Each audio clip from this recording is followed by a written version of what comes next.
Digital activism. Mexico leaks. Mexico.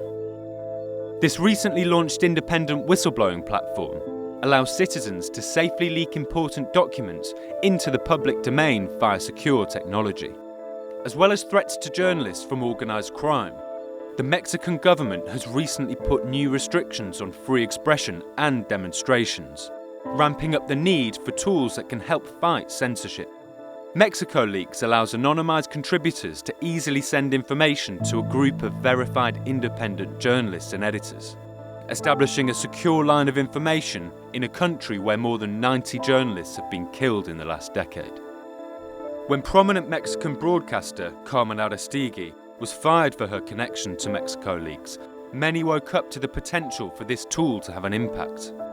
Over the last 12 months, Mexico Leaks has continuously broken high-profile corruption scandals, most recently forcing the Mexican president to admit his government had spent $1 million pesos on hotel rooms in Brussels.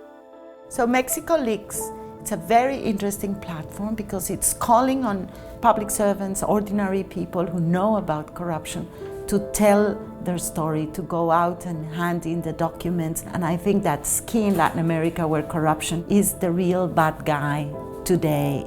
Habib Montazor, Azerbaijan.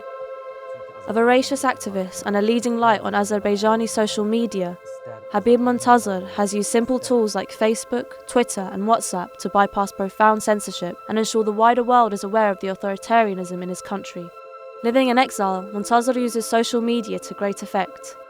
During the 2015 European Games in the Azerbaijani capital Baku, he reached 1.5 million people on Facebook with revelations about the farcical nature of the tournament. Montazor is one of the co-founders of Meydan TV, an online progressive platform for free discussion. At Meydan TV, he has built innovative services like News from the People, a citizen journalism project powered by WhatsApp. It has enabled him to connect with Azerbaijanis who might otherwise be too scared to talk to the media.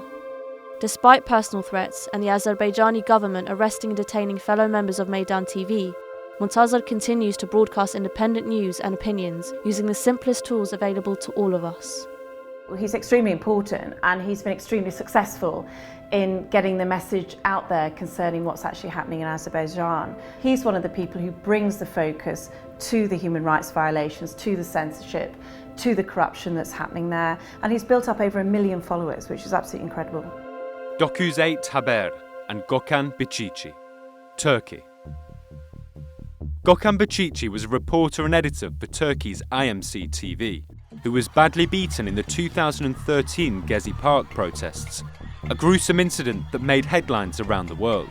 As the smartphone footage of Biçici's brush with violent policemen went viral, the seeds of an idea were planted for the project that would become Dokuz8 Haber.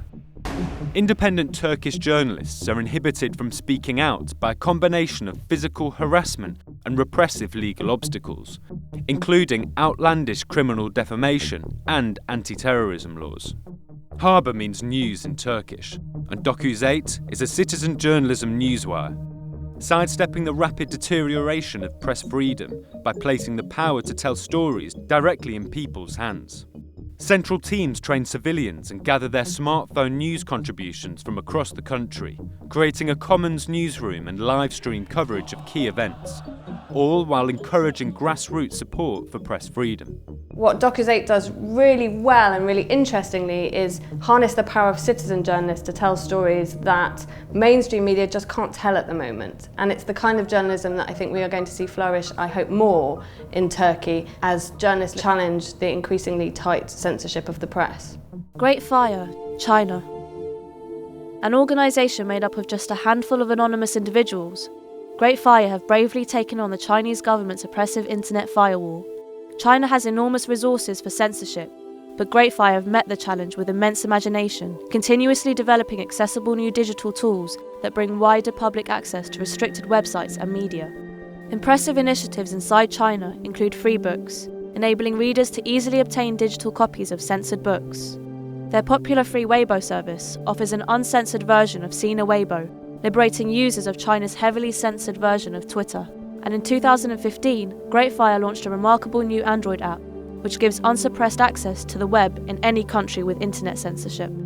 Until now, only a few thousand with special knowledge and resources could gain free and uncensored access to the internet inside China.